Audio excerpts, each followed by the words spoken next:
I'm Carter. I'm 34, single, and apparently the villain of the family because I don't let people walk all over me, especially not my older brother, Jackson. For context, I live on the coast in a modest two-bedroom beach house that my grandfather left me when he passed. It's nothing insane, no marble countertops or infinity pool or anything like that, but it has a wraparound porch that catches the sunrise just right, and the salty breeze makes your coffee taste a little better in the morning.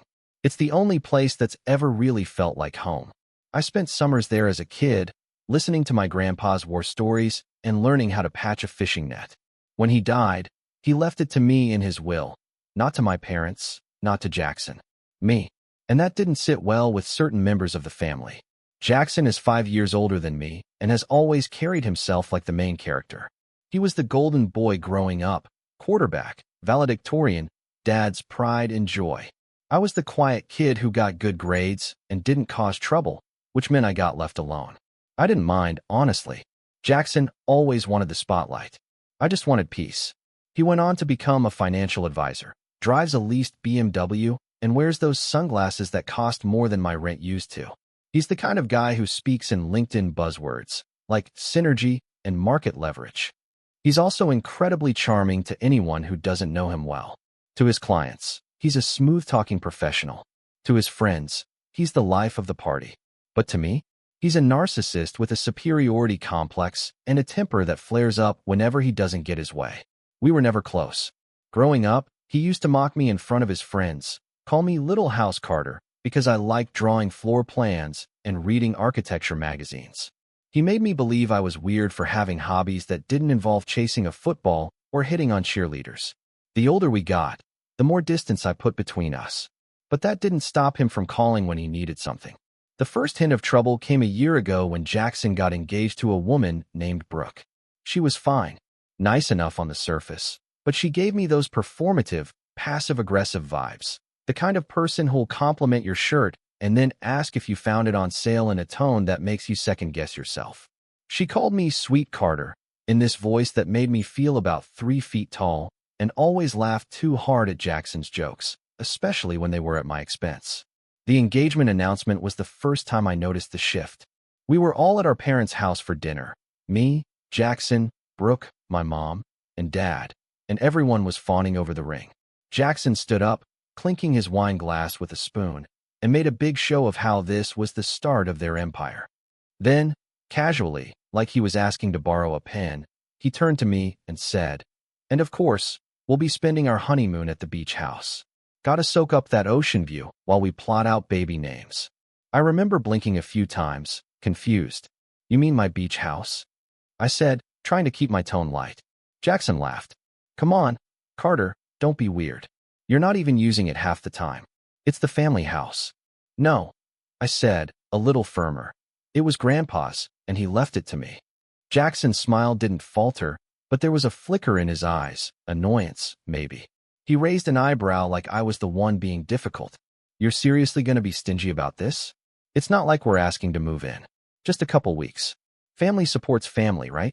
My mom chimed in then, always the peacemaker. "Carter, honey, don't be so rigid. It's just a gesture. You know your brother's been under a lot of stress." And that right, there was the recurring theme. Jackson could bulldoze a whole crowd and still be seen as under stress, while I was rigid if I didn't roll over. I didn't argue that night. I told them I'd think about it. But the next morning, I sent Jackson a polite text saying I wasn't comfortable lending out the house, especially for weeks, and that I hoped he'd understand. He didn't reply. A week later, my dad called and asked if I was really going to sabotage my brother's big moment over a pile of wood and sand. That's how he referred to the house. A pile of wood and sand. When I reminded him that it was Grandpa's legacy, he sighed and muttered something about me being sentimental and difficult. I could feel myself shrinking during that conversation, like I was 12 years old again and being scolded for not going along with whatever Jackson wanted. After that, things went quiet, suspiciously quiet. Jackson didn't reach out. No birthday call, no check-ins. I figured maybe he got over it, or at least decided to tolerate me until after the wedding. I was wrong, because what started as a snide assumption about my property quickly morphed into something much uglier. The wedding invitations went out 6 months before the big day. Mine arrived late, and unlike everyone else's, it didn't include a +1. That stung a little. I'm not dating anyone, but the exclusion felt targeted. Like they were making it clear I was being tolerated, not welcomed. I RSVP'd yes anyway. I figured if I didn't go, it would only give Jackson another reason to paint me as the black sheep. And honestly, part of me wanted to be there. I wanted to see who else in the family would show their true colors, now that the lines were starting to be drawn. About 2 weeks before the wedding, I got a call from my Aunt Marlene. She's one of the few people in the family who's always treated me kindly. She told me, off the record, that Jackson had been bragging at a family barbecue, when I wasn't invited to, that he was working on getting the beach house signed over before the wedding so Brooke and he could finally have their own summer getaway. Apparently, he'd already shown her photos of the house and mentioned remodeling plans. I was stunned, furious, but mostly, I just felt betrayed. It was like he didn't even see me as a person with boundaries, just an obstacle between him and something he thought he deserved. I didn't know whether to confront him or just show up at the wedding and let him try whatever he was planning, but either way, I wasn't going to roll over. The final straw, the moment I knew things were going to get bad, came just days before the wedding. I received an envelope in the mail from Jackson's legal consultant. It wasn't a law firm, just a guy he knew from college who worked in real estate. The letter inside was written in overly casual language, basically suggesting that I transfer ownership of the beach house to Jackson and Brooke as a wedding gift and symbol of family unity. It even had a draft deed attached with my name already typed in the grantor box. No request, no conversation, just a piece of paper that screamed entitlement. I didn't respond. I didn't yell. I didn't call anyone. But in that moment, something hardened in me. I was done playing nice. I didn't know how yet, but I was going to make sure that Jackson learned, in front of everyone, that he couldn't manipulate me into submission. And as fate would have it, the perfect moment arrived at his wedding reception, when he dumped champagne over my head in front of 200 guests. He thought it was funny, but someone at table 4, someone he didn't expect, stood up. And what they shouted, it wiped the smile off his face completely. I showed up to Jackson's wedding with my suit pressed, my shoes shined, and a calm expression that betrayed the war going on inside my head. I wasn't there to cause a scene, not yet, but I wasn't going to be a doormat, either. The venue was a high-end coastal resort about 40 minutes from my beach house. Everything about it screamed, look how successful I am. White roses wrapped around marble columns, a string quartet under a canopy, servers in tuxedos gliding past with silver trays. Even the gift table had a velvet rope. I nodded politely to extended family I hadn't seen in years. Some hugged me tightly. Others gave me a half smile like they weren't sure where I stood in the unspoken family feud that had taken root ever since Grandpa's will came out. I didn't bring it up. I didn't need to. The tension was already thick enough to chew. The ceremony itself was beautiful, I'll give them that. Brooke looked stunning in her lace-trimmed dress, and Jackson, ever the showman, wiped a theatrical tear during his vows. People awed. My mother dabbed her eyes with a tissue. I clapped like everyone else, even as a voice in the back of my head whispered, he's only crying because he thinks he just married his way into a beach house. At the reception, they sat me at table 11, way in the back corner near the kitchen doors. You know, the table where they stick the relatives they'd rather not acknowledge unless there's a photo op. My name card was slightly bent, like it had been thrown on at the last minute. I looked around and saw that everyone else in our immediate family was seated closer to the front, near the head table. Aunt Marlene sat next to me. Don't take it personally, she whispered as we toasted with flat champagne. I overheard Brooke saying they didn't want you killing the vibe. Whatever that means. I smiled tightly. She's afraid I'll remind Jackson that I exist without kneeling. Marlene smirked, but said nothing. She knew better than to add fuel. She had to keep peace with the rest of the family, after all. Dinner came and went, and it wasn't long before people were up dancing, mingling, and making speeches. The MC kept things moving with cheesy dad jokes and forced enthusiasm. Meanwhile, I kept one eye on the bar and one on Jackson, who seemed to be getting drunk off his own ego more than anything in a bottle.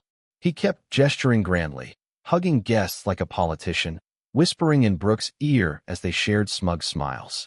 I should have left. Every bone in my body told me I didn't belong there. But I stayed because something about that night felt like a final exam, like I was supposed to witness all of it before whatever came next. I sipped my watered-down cocktail and waited.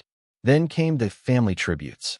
Brooke's maid of honor gave a sweet, if overly rehearsed, speech about their sorority days and how Jackson made Brooke laugh every single day. My mother followed with a speech that started out sentimental and somehow veered into a lecture about how important it is to support your older siblings, especially when they're building a new chapter in their lives. I kept a straight face even as half the room turned to glance at me during that line. And then, as if on cue, Jackson took the mic. He wasn't supposed to give a speech, at least not yet, but he swaggered onto the dance floor, waved the MC away, and flashed that practiced, charming grin. "Ladies and gentlemen," he began, "I know tonight is about love and unity and all that jazz, but I just want to take a moment to acknowledge someone very special in my life." I knew he was talking about me before he even turned toward the back of the room. My little brother, Carter. Scattered applause. A few confused claps.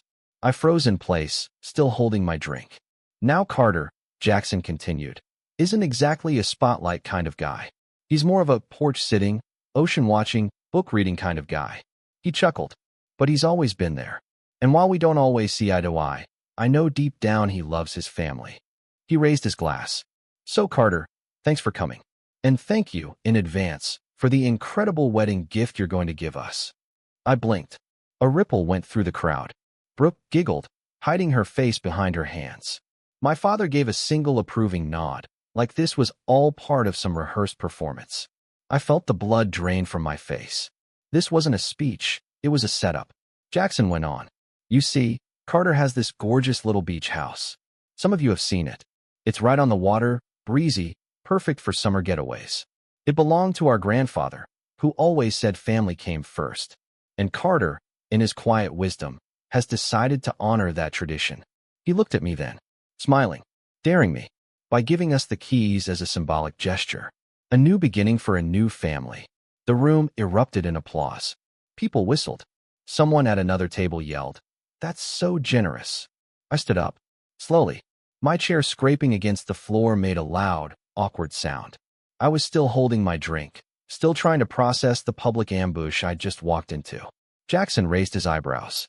"Carter, you want to say a few words?" I stared at him. Every nerve in my body was telling me to explode, to yell, to call him a liar.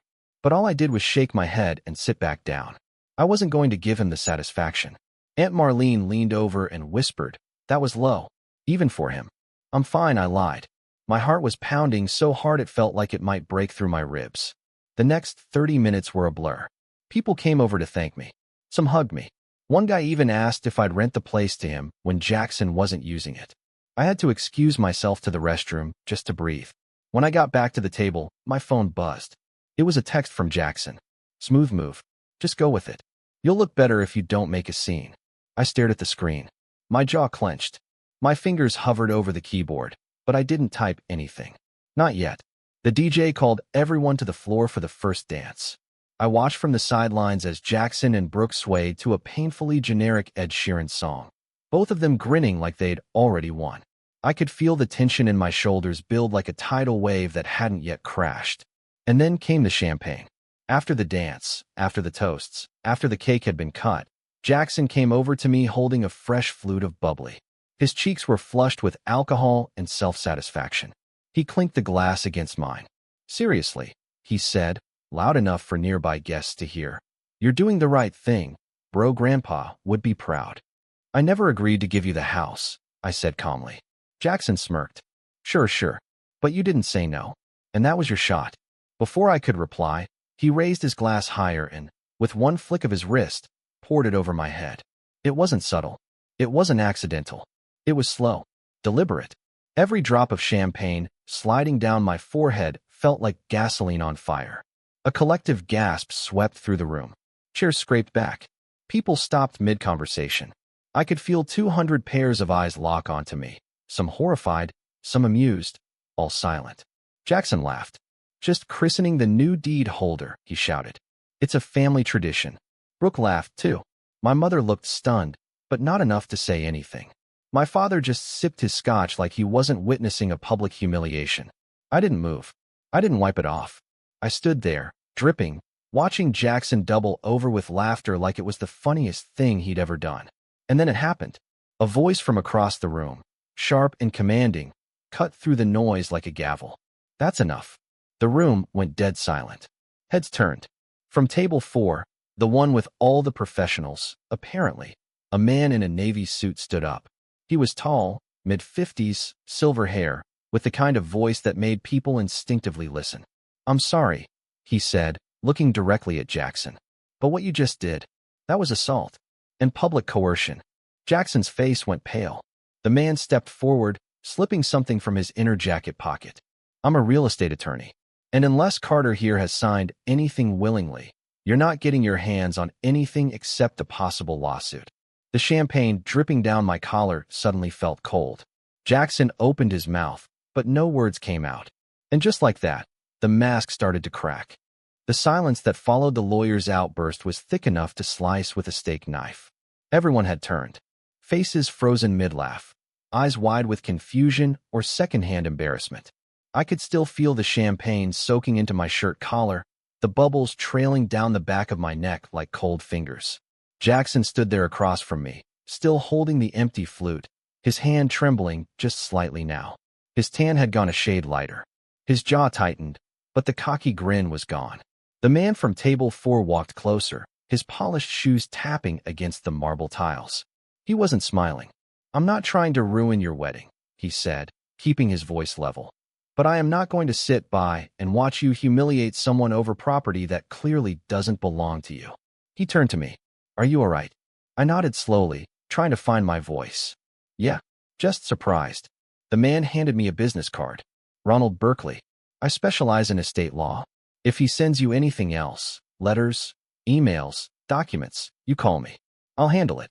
Jackson stepped in then, trying to regain control. All right, let's not blow this out of proportion. It was just a joke." "A joke?" Ronald shot back. "You publicly implied your brother gave you property he legally owns. Then you doused him with alcohol in front of 200 witnesses. I'd love to hear how that plays in court." The DJ, trying to salvage the mood, turned the music back on. Something upbeat and loud enough to drown out the tension. But the damage was done. The bubble had popped. Jackson's friends slowly peeled away, returning to their tables like nothing happened. Brooke, her face flushed and her smile twitching at the corners, grabbed Jackson by the wrist and hissed something in his ear before dragging him toward the exit of the ballroom. I wiped my face with a napkin someone handed me. I think it was Marlene, and took a shaky breath. For the first time in my adult life, someone had stepped in for me. Without hesitation. Without second-guessing. And for once, Jackson didn't get away with his theatrics. That should have felt like the end of the story. But it wasn't. The real betrayal came after.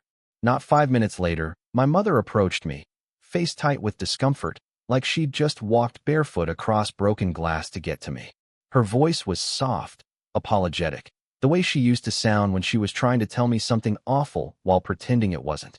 "Carter," she said, gently grabbing my wrist. "Could we talk outside?" I followed her to a small garden patio behind the ballroom. It was quieter there, away from the music and whispers. String lights overhead cast a soft glow on the hedges and brick path. It almost felt peaceful, until she turned to me and said, "Do you really have to be so dramatic?" I stared at her. "Excuse me." She sighed, like I was a burden. "It's your brother's wedding day. Couldn't you have just smiled and let it go?" "Let it go," I repeated. "He publicly lied about me giving him my house. He humiliated me in front of everyone." Mom looked away, arms crossed. "He didn't mean it like that." I scoffed. "You were there. You saw what happened." She shook her head. "You're too sensitive, Carter. Always have been. Jackson was just making a point. You've been holding onto that house like it's a weapon." I couldn't believe what I was hearing. My voice dropped. "It's mine, Mom. He has no right to it." "But you know what it means to the family," she said quickly, like she'd been rehearsing that line for months. "Your grandfather should have left it to all of us." "But he didn't," I snapped. "He left it to me. Because I was the only one who spent time with him in that house. Because I was the only one who cared." She winced. "That's not fair." "What's not fair?" I said, trying to keep my voice from cracking. "Is that every time Jackson pushes me, you back him. Every time he takes something too far, you find a way to make it my fault. Even now." "I'm not taking sides," she said. Yes, you are, I said. And you always have. She stepped back like I'd slapped her. I expected her to argue, to raise her voice. Instead, she looked at me with this exhausted disappointment, not in Jackson, but in me. Carter, she said slowly, you need to stop making things harder than they have to be. He's your brother. And I'm your son, I said. But you never seem to remember that when he's in the room. She didn't reply, just turned and walked back inside, leaving me standing there alone. I thought that was the low point. But the real gut punch came the next morning. I got a text at 6:48 a.m. from Brooke. Hey Carter, just wanted to check in and say no hard feelings about last night. Jackson might have gone a little overboard, but we really are hoping to make some special memories in that house this summer. We're looking at July 1st to 15th. Hope that works for you. Let me know if you need the address to send the keys. I stared at the message for a full minute before I could even process it. There was no apology, no acknowledgement of what had happened. Just an assumption, no, a demand, wrapped in a pink bow. I didn't reply. I didn't know how to reply. A few hours later, another message came in. This one from my dad. Your mother's worried. Please call her. And don't make this about the house again. We've all had enough drama. I nearly laughed out loud. I was the drama. That afternoon, I drove back home, to my own house, in silence. Every familiar turn in the road felt heavier. I pulled into my driveway, walked up the weather-worn steps, and sat on the porch. The sea breeze carried the smell of salt and sand, the air cool against my still damp dress shirt. I hadn't even changed. I'd driven the whole way in that champagne-soaked outfit like it was armor I wasn't ready to take off yet.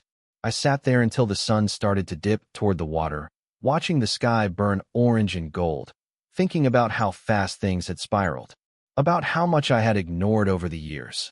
All the little jabs, the casual dismissals, the favoritism, the guilt trips disguised as family values. I thought about every time I'd kept quiet just to avoid being called too sensitive. And I realized something. This wasn't just about the beach house. It never was. This was about respect, about boundaries, about being seen as a full person and not just a placeholder in someone else's script. That night, I went inside, made myself a simple dinner, and pulled out a locked wooden box from the closet. Inside was my grandfather's original will, a notarized copy. I'd kept it there not out of paranoia, but because it mattered to me. Because that house wasn't just property. It was a place of peace, of belonging, a legacy that he chose to leave to me. As I looked over the papers again, a thought began to form. A plan, slow and careful. Because if they wanted a war, I wasn't going to fight it on their terms. They wanted a house. I was going to give them something else entirely. But not yet. Because first, I had to find out just how far Jackson was willing to go. And he didn't make me wait long. A few days later, I got a letter in the mail. Not a text. Not a phone call. An envelope. Inside was a formal request, drafted by a different lawyer, not Ronald from Table 4. This one from a firm I didn't recognize. It read, per previous verbal agreement at the wedding reception, we are requesting that you sign and return the enclosed quitclaim deed by the end of the month. This will allow for the peaceful and timely transfer of the property located at my beach house address into the joint ownership of Mr. Jackson, last name, and Mrs. Brooke, last name. Verbal agreement? He was trying to use the wedding speech as legal proof that I'd agreed to sign over the house. I read the letter 3 times before setting it down. My hands were steady. My heartbeat wasn't. Because now it was real. He wasn't just hinting anymore. He was coming for it. And I was done playing defense. The letter sat on my kitchen table for days. Every morning, I'd walk past it, unopened after that first read, trying to convince myself it was just a bluff. That Jackson had gone too far, and someone, anyone in the family would step in and tell him to knock it off. That surely, Brooke wouldn't let him do this. That my parents, who had always preached, family comes first, would remember I was family too. But no one called. No one knocked on my door. And the letter stayed right there, like a loaded trap I wasn't supposed to see coming. I didn't tell anyone at work what was going on, though I'm sure they could tell something was off. I was quieter, more withdrawn. I'd stare at spreadsheets without really seeing them, fingers hovering over the keyboard without typing. I started taking long lunches, not to go anywhere, just to sit in my car and listen to the waves crash through my rolled-down window. There was something about the sound of the ocean that made it both easier and harder to breathe. That week, I stopped answering family group chats. I didn't pick up when Mom called twice, or when Dad left me a voicemail saying, "We just want to smooth things over. Don't be unreasonable, Carter." I stopped opening social media altogether. I couldn't stand seeing tagged photos from the wedding, or worse, smiling comments from people I hadn't spoken to in years congratulating Jackson and Brooke on their new beach property. Their words, new beach property, like I had handed them the keys with a red bow. The worst moment came one evening when I pulled into the driveway after a grocery run and noticed something odd. The porch light was on. I hadn't left it on. A chill ran through me. I parked quickly, grabbed a flashlight from the glove box, and approached the house cautiously. As I stepped onto the porch, I noticed footprints in the sand trailing up from the beach. Not mine. My front door was closed, but not locked. That part stopped me cold. I always locked it. Always. Muscle memory, habit, paranoia, call it what you want, but I never left that door unlocked. I pushed it open slowly, flashlight in one hand, phone in the other. "Hello," I called out. Silence. I stepped inside. The living room was untouched. Kitchen, too. I checked the bathroom, the back porch, the guest room. Nothing out of place until I opened the door to my bedroom. And there, on my bed, was a manila envelope. Same law firm's logo stamped on the front. Inside, another quitclaim deed. Another letter, this one terser. "This is your final reminder. Our clients expect cooperation. Failure to respond will result in escalation." No signature, just initials. I sat down slowly on the edge of the bed, envelope in hand. He'd been here. Not just Jackson. No, he probably sent someone, but still. Someone had entered my home, without permission, and left paperwork on my bed like it was a hotel welcome packet. That night, I didn't sleep. I turned off every light, locked every window, and sat in the living room with a baseball bat across my lap, heart hammering in my ears like a metronome I couldn't shut off. I kept the porch light off this time. If they came back, I wanted to see them. I wanted to catch them in the act. But no one came. The next day, I filed a police report. I didn't name Jackson. I didn't accuse. I just stated the facts. That I came home to find my door unlocked, a stranger's footprints on my property, and legal documents left inside without my consent.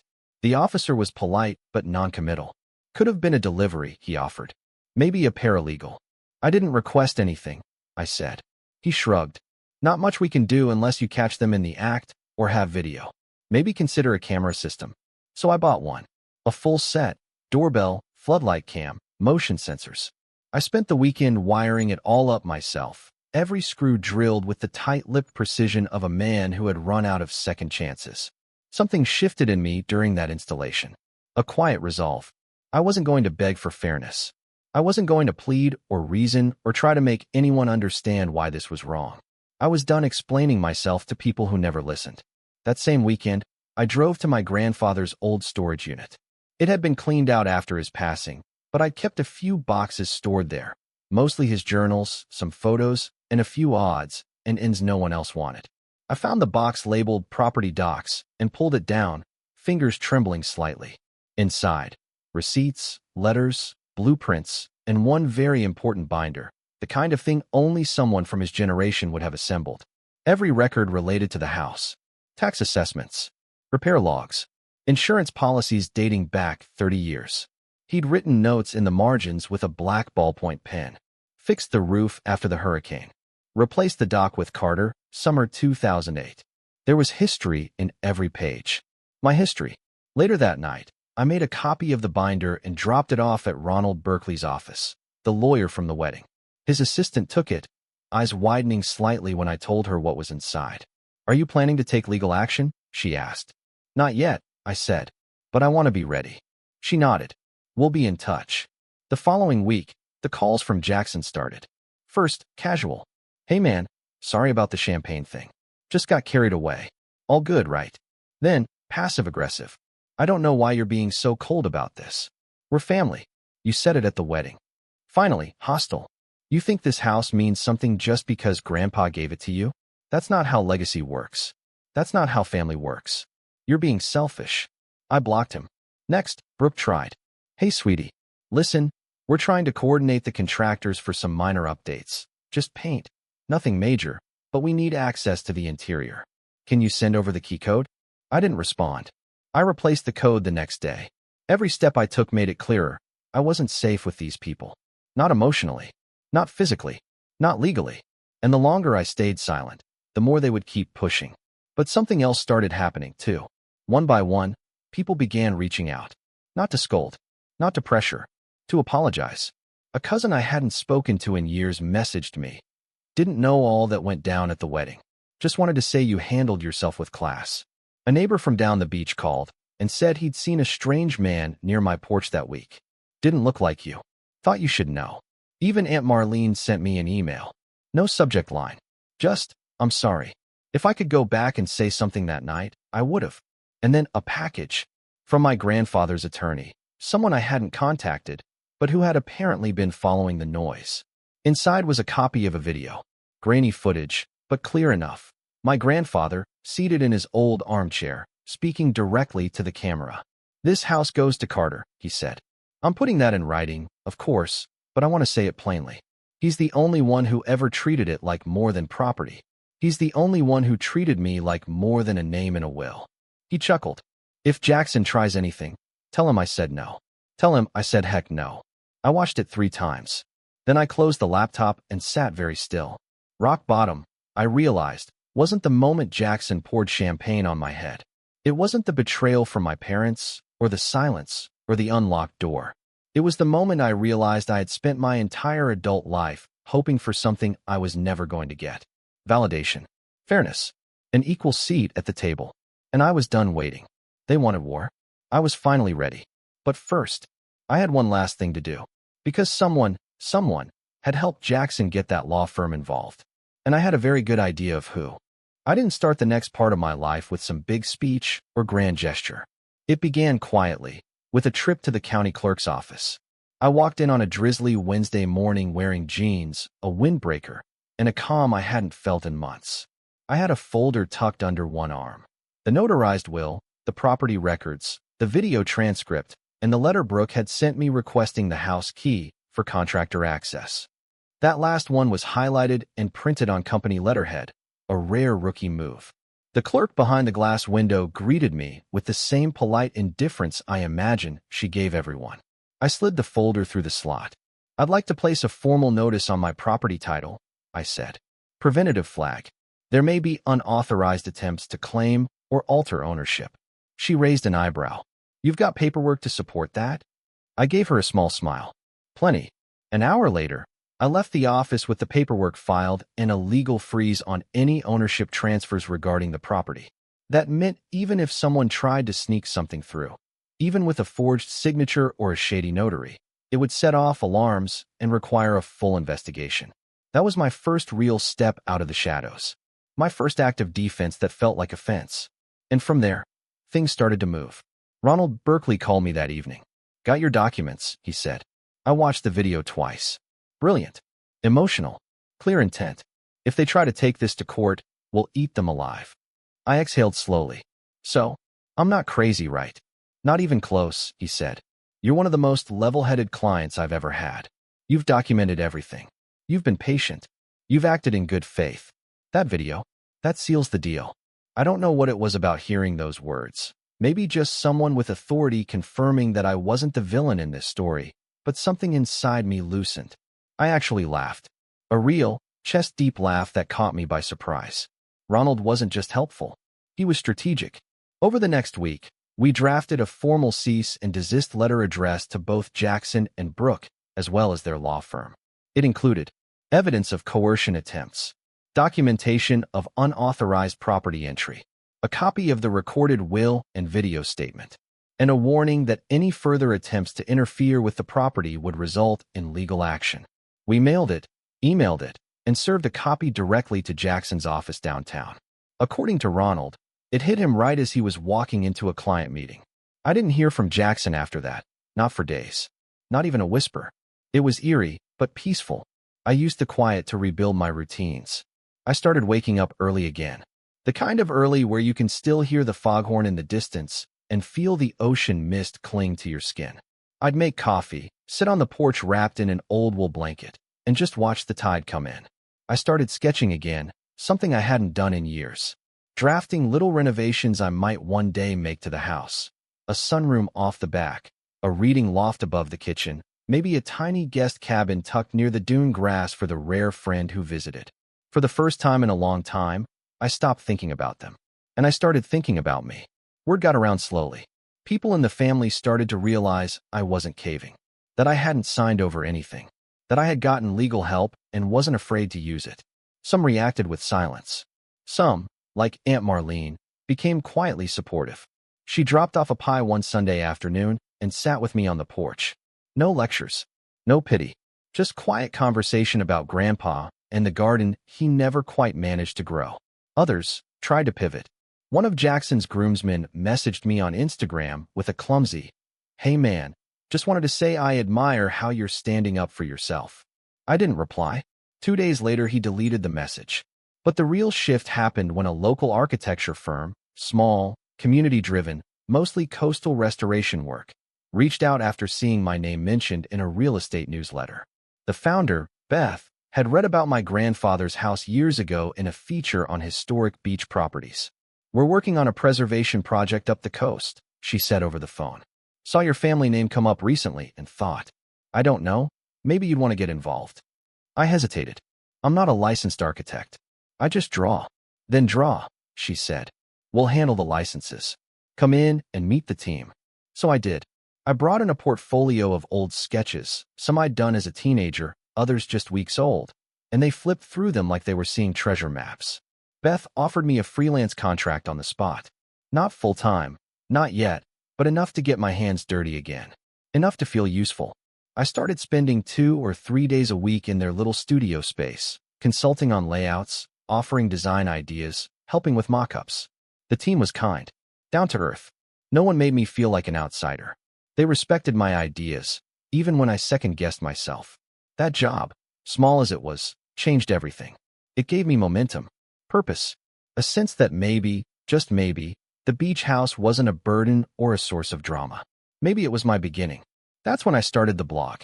I named it Salt and Sawdust, a little nod to Grandpa's woodworking shed out back. I posted photos of the house, the renovation plans I'd drawn, memories from summers past.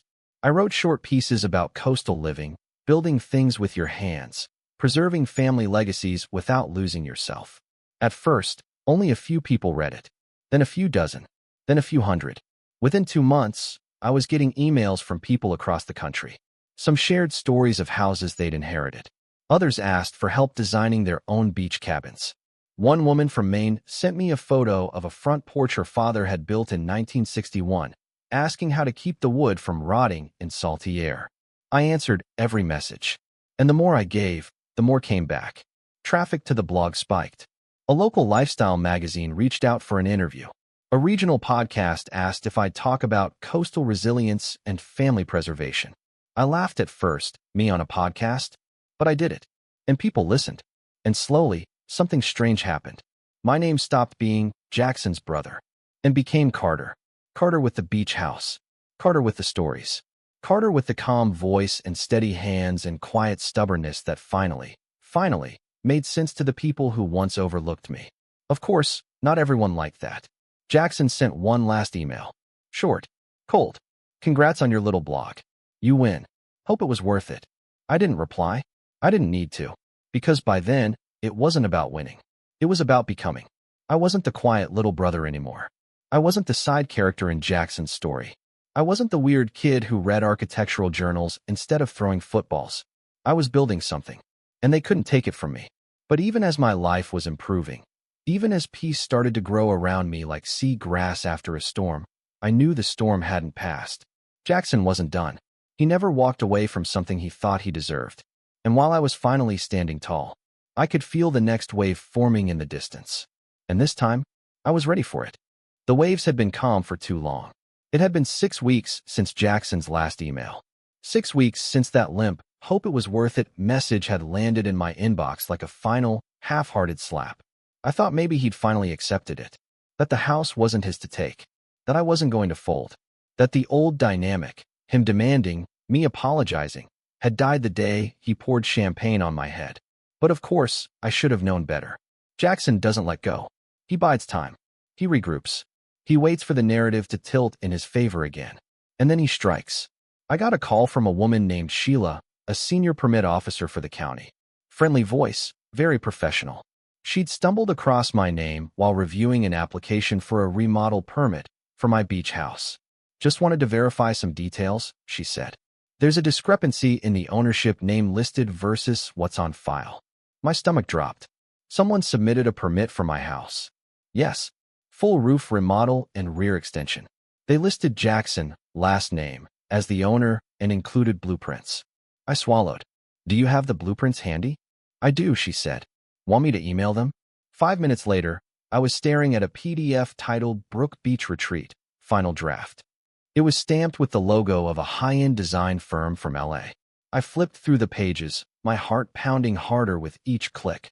Open-plan kitchen, glass-railed second-floor balcony, luxury sauna, wraparound sun deck. And on the bottom corner of every page, property, 317, Shoreline Avenue. Owner, Jackson and Brooke, last name. I sat back in my chair, stunned. He hadn't just tried to steal the house. He'd moved on to redesigning it, planning it, branding it, Brook Beach Retreat. It sounded like a spa influencer's Airbnb fantasy. They'd taken my grandfather's quiet, weathered cottage and turned it into a magazine cover, on paper, anyway. I didn't know whether to laugh or scream. He had no deed, no legal claim, but he'd submitted this permit, fully expecting no one to check. That was his fatal mistake, because in doing so, he'd put it all in writing. And it gave me an idea, a dangerous, satisfying, surgical idea. First, I called Ronald. I need a copy of the property deed, I said.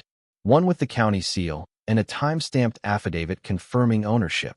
He chuckled. Someone making trouble again? Oh, you have no idea. Second, I called Sheila back and explained, calmly, that Jackson was not the owner, had never been the owner, and had never lived in the property. I forwarded her the deed and Ronald's letter. She apologized profusely and assured me that the application would be flagged, denied, and investigated. Submitting fraudulent information on a permit is a big deal, she said carefully. There could be penalties. I thanked her and hung up, hands trembling slightly, not from fear, but anticipation. Because now I had something real, something usable, but I needed more. So I did what I hadn't done in months. I went to visit my parents. They were surprised to see me. It was a Sunday morning, and the kitchen smelled like old coffee and cinnamon rolls. My mother blinked when she saw me at the door, apron on, flowers smudged across her cheek. Carter, I nodded. Hi, Mom. Can I come in? Dad was at the table with the paper, still in his robe. He lowered the page slowly. Everything all right? I shrugged. Just thought we should talk. They were cautious, as if they expected an ambush. I didn't blame them. I'd been cold and distant. I'd blocked numbers, ignored texts. I'd made it clear they weren't exactly in my corner. But now, I needed something. So I sat down, smiled politely, and said, Did Jackson ever ask you to co-sign anything? For the house. That got their attention. My mother's brow furrowed. What do you mean? I mean, did he ever show you documents, letters, ask for signatures, anything that looked official? She shook her head. No, never. What? My father, however, was quiet. His eyes narrowed slightly, not in suspicion, but in memory. What?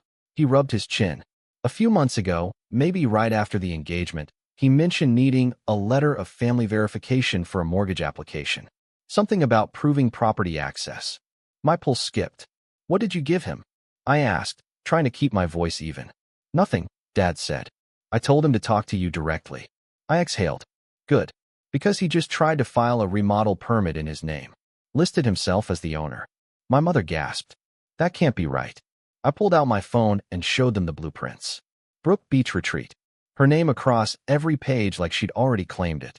I watched my mother's mouth fall open as she scrolled. This is your house. Why would he? Because he thinks he can wear me down, I said. And maybe, because he thinks no one will stop him. There was a long silence.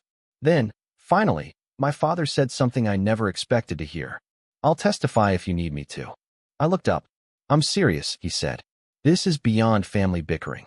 He's crossing lines. My mother nodded, slower. We never wanted to pick sides, Carter. But maybe we should have stepped in sooner. I didn't say I told you so. I didn't say anything at all. I just nodded, stood, and said, thank you. Back in the car, I sat there with the engine off, staring at my reflection in the rearview mirror. There was a quiet strength in my face that hadn't been there months ago. Less fear, more resolve. This wasn't about payback. Not really. This was about ending something. Ending the cycle, the manipulation, the entitlement. I drove back home and set the next part of my plan in motion. I pulled up the blog, Salt and Sawdust, and started writing a new post. This time, I wasn't subtle. I told the story of a coastal home passed down through generations. A grandson trying to preserve its legacy. A relative who wanted to turn it into a personal resort. I didn't name names, but anyone who knew. The post went viral. It was shared hundreds of times in local Facebook groups, picked up by a real estate ethics forum. Commenters flooded in, sharing their own stories of inheritance theft, of pushy siblings, of families fractured by greed. Somewhere in that flood of comments, someone wrote, "Sounds like your brother tried to file a remodel permit illegally. That's a felony in some counties." Another wrote, "I'm a property attorney in Oregon. If you ever want to talk about civil recovery options, hit me up." It snowballed from there. 3 days later, I got a message from a local news reporter who covered community property disputes and zoning issues. She wanted to do a feature. Said she'd been following the blog for weeks and felt the story captured something deeply relatable. I hesitated. I didn't want to torch the bridge. But then again, maybe the bridge was already gone. So I agreed to the interview, under one condition: no names. Just the story, the struggle, the fight to preserve not just a house, but a legacy. The piece ran a week later. The house he fought for, when family legacy meets entitlement. It blew up. I started getting invites to speak at community panels. The architecture firm offered me more hours. They wanted to expand the preservation division. One of their clients wanted me to design a beach-facing guest house modeled after mine. I got offered a side gig consulting for a podcast about inheritance disputes. Every step forward made Jackson's silence louder. Until finally, he broke it. A manila envelope appeared on my porch. Inside, a handwritten note. "I thought this was between us. I didn't think you'd turn it into a sob story. You made me look like a thief." I folded the note carefully, set it aside, and smiled, because that's exactly what he was. And soon, everyone else would know it too. Because thanks to the remodel permit, I had found something buried deep in the paperwork, something he never thought I'd notice. A loan, backdated, against property he didn't own. And with that, I didn't just have the high ground. I had a weapon. I didn't rush the revenge. That's the thing about justice, the real kind. It's slow. It's deliberate. It builds, brick by brick, until the person who tried to climb over you suddenly finds themselves sealed in a box of their own making. And Jackson? He built his box with a smile on his face. See, after the remodel permit fiasco, I did some digging. That blueprint PDF had been watermarked by a firm in LA. I called and asked some polite questions, posing as a curious client, interested in their design services. The receptionist mentioned they had just wrapped up a consultation for a high-end private beach project in our area, which they described as already partially financed. Partially financed. Those two words rang louder than any alarm. I reached out to Ronald immediately. "We need to pull public loan records tied to my property address," I said. "Someone might have taken out money against my deed." He got to work that same day. By Thursday morning, I was sitting in his office as he slid a manila folder across the table. Inside, gold. Jackson had applied for a private bridge loan through a boutique lender in Los Angeles, using my property as part of the loan's collateral package. Not the title. He didn't have that, but he had submitted documents claiming intent to acquire the house. The application included his wedding speech as verbal confirmation, a fake email from me supposedly stating I was considering the transfer, and the remodel permits as proof of preliminary investment. The loan wasn't huge, around $120,000, but that didn't matter, because he had used fraudulent documents to secure it. And fraud opens doors. Not for Jackson, for me. "We can go two ways with this," Ronald said. "File a civil suit for damages, or..." He paused. "Or we take it to the state licensing board." I raised an eyebrow. "He's not a contractor." "No," Ronald said slowly. "He's a financial advisor, with a Series 65 license, which means he's legally obligated to disclose everything. Any criminal complaint, any ethics violation, any fraud accusation." My heart skipped. And if he doesn't? Best case scenario? He's suspended. Worst case? He's blacklisted. Permanently. That was the key. The button. The final thread in a sweater he'd been yanking at for years. I looked at Ronald and nodded. Let's do both. And so it began. We filed a formal complaint with the State Financial Licensing Board, including all the evidence. The fake remodel permits. The fraudulent collateral documents. Screenshots of Brooks' message about contractors needing access. The fake email supposedly from me. A notarized affidavit from Sheila at the permit office confirming the submission. And of course, my grandfather's video, which we labeled simply as Exhibit E. The board opened an investigation within a week.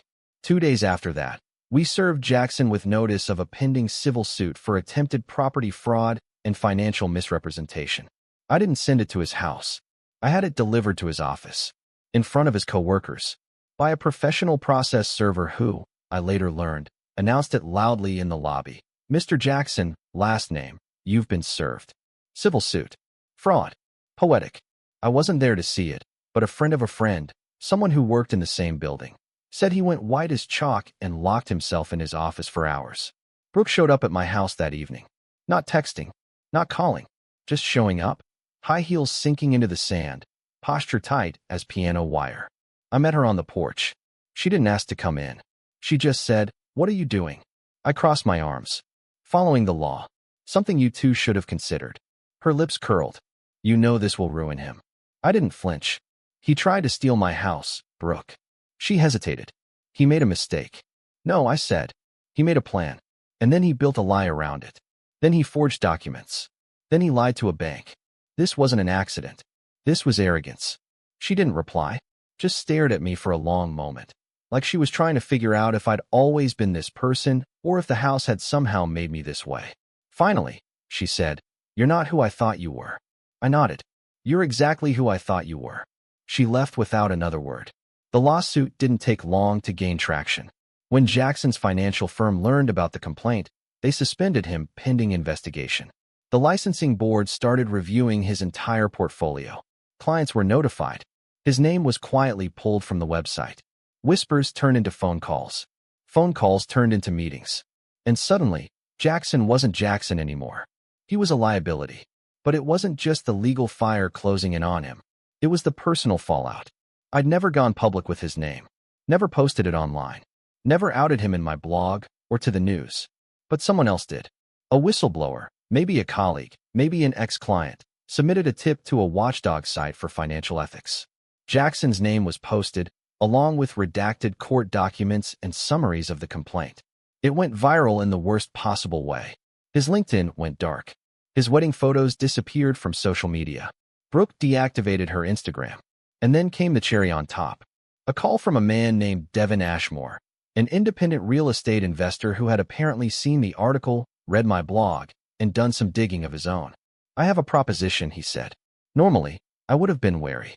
But Devin wasn't calling to offer me money for the house. He was calling to partner. Turns out, Devin had recently purchased a strip of properties up the coast. Old cabins. Historical significance. He wanted to convert them into an eco-resort without tearing them down. He wanted to preserve their bones. And he wanted me to help design it. "You've got an eye for this," he said. "Your story's compelling. You've got an audience. People like you." I accepted. That gig doubled my income overnight.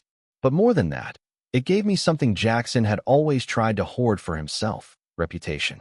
He had taken shots at me for years, called me passive, called me selfish, called me irrelevant. Now, I was building something. Publicly. Respectfully. While he was tearing everything he had down, brick by brick, just trying to keep his ego afloat. The civil suit didn't make it to trial. His lawyer begged for a settlement.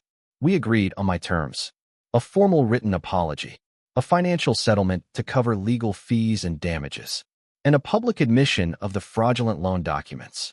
I didn't need the money. I needed the paper trail. He signed it. And with that, the war was over. But I didn't throw a party. I didn't gloat. I just walked out to the beach that night, barefoot in the sand, waves crashing against the shore, and let myself breathe, really breathe, for the first time in what felt like years. I looked up at the stars, hands in my pockets, and whispered, "You'd be proud, Grandpa." Because in the end, the house stayed mine. The story became mine. And Jackson? He finally had to learn what it felt like to lose. Not because I screamed louder, but because I stood still while everything he built on lies came crashing down. The fallout wasn't dramatic. It was quiet, slow, the kind of unraveling that doesn't happen in explosions, but in silence, one thread pulled at a time until there's nothing left but frayed edges and empty space. After Jackson signed the settlement, the first thing I noticed was how quickly people stopped speaking about him in the present tense. He wasn't Jackson's firm anymore. His name was stripped from the financial company's website within 72 hours. The firm released a carefully worded statement about their continued commitment to ethical practices and thanked clients for their patience during the recent review of internal personnel. He wasn't Jackson the advisor anymore either. His license was suspended for 18 months after the board concluded their investigation, citing documented acts of unethical misrepresentation and abuse of influence in a private financial arrangement. That might not sound like much, but in his world, 18 months is a death sentence. You can't just snap your fingers and rebuild client trust. Not when your face shows up on professional blacklists. Not when former clients start Googling your name and find it connected to words like fraud and civil suit. He tried to pivot. For a brief moment, Jackson rebranded. He launched a vague consulting website, Ashcroft Advisory, with no last name, no photos, just stock images of handshakes and coffee meetings. It lasted 3 weeks. The site disappeared after a few negative comments started circulating. People linking to the original complaint, the court filing, the news article. The truth always finds its way to the surface. Brooke filed for divorce 3 months after everything settled. I didn't hear about it directly. I found out through Aunt Marlene, who came by the house one Sunday with a basket of tangerines from her garden and a weary look in her eyes. "They're separating," she said as we sat on the porch. She moved back in with her sister. I just nodded. Marlene hesitated before adding, "She's telling people she didn't know. About the loan, the permit, everything." "She knew," I said quietly. "Maybe not all of it, but enough." She didn't argue, just looked out toward the water and said, "Your grandfather would have handled it worse, you know. I once saw him throw a hammer through the garage door over a broken pressure valve." That made me laugh. "Yeah, he had a temper. But he also had a spine," she said. "Like you.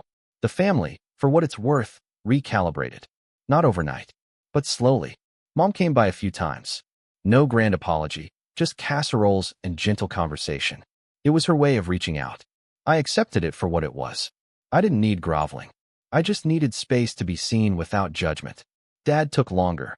When he finally showed up, the day we finished rebuilding the old dock out back, he brought a 6-pack and a pair of work gloves. Didn't say much at first.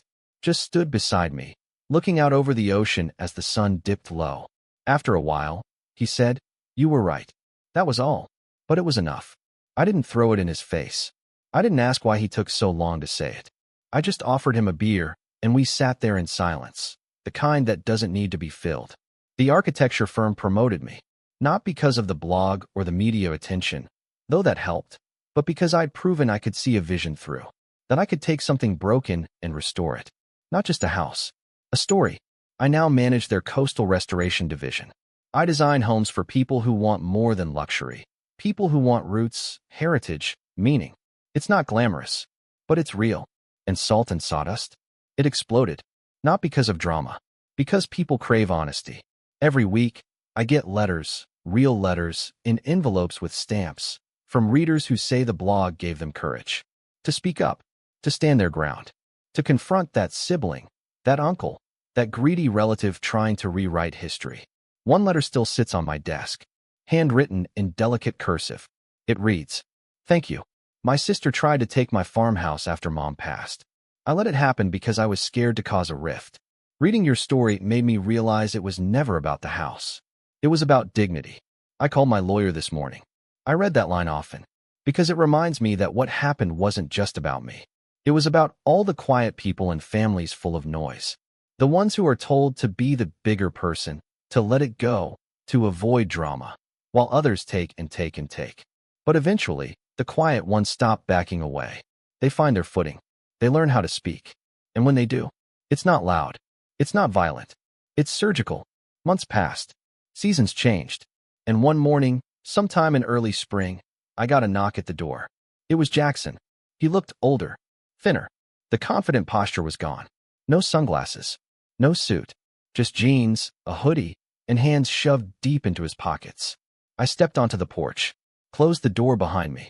We stood in silence for a moment, the waves crashing in the distance. "I'm not here to fight," he said finally. "I just wanted to see it again. One last time." I didn't reply. He looked at the porch swing, the restored shutters, the refinished door with Grandpa's old brass knocker still polished and bright. "I love this place, too, you know." "No," I said. "You loved owning it. There's a difference." He nodded, took that hit without flinching. "I lost everything," he said. "The job, Brooke, my reputation. You tried to steal something that wasn't yours. I thought I could get away with it. That much, at least, was honest." He looked at me then, not with anger, not with pride, with shame. "I'm not asking for forgiveness," he said. "I just wanted to say you were right. And I'm sorry." I didn't say anything, not because I wanted him to suffer, but because I truly didn't know how to respond. It was the first time in our entire lives that he'd admitted fault, and it didn't change anything. But it mattered. He turned to leave, paused at the stairs. "You'll do good things with this place," he said. "You already have." Then he walked away, down the steps, across the sand, and into the morning fog. I haven't seen him since. I don't know where he went. I don't ask. That part of the story is over. Now, the beach house is mine again, in every sense of the word. No lawsuits. No guilt. No shadows lurking around the edges. Just peace. Sunlight dances on the water every morning. The porch swing creaks in rhythm with the wind. My sketches fill the studio, and my coffee always tastes better when I drink it with the door open. Sometimes, I sit in Grandpa's old chair and think about the quiet fight it took to get here. The line I had to draw. The stand I had to make. And how, in the end, I didn't win because I shouted louder. I won because I never moved. And when people ask me now, was it worth it? The conflict? The family rift? The long road? I just smile. I point to the porch, to the sun rising over the water. And I say, this is mine. Every inch of it. And I didn't give it away.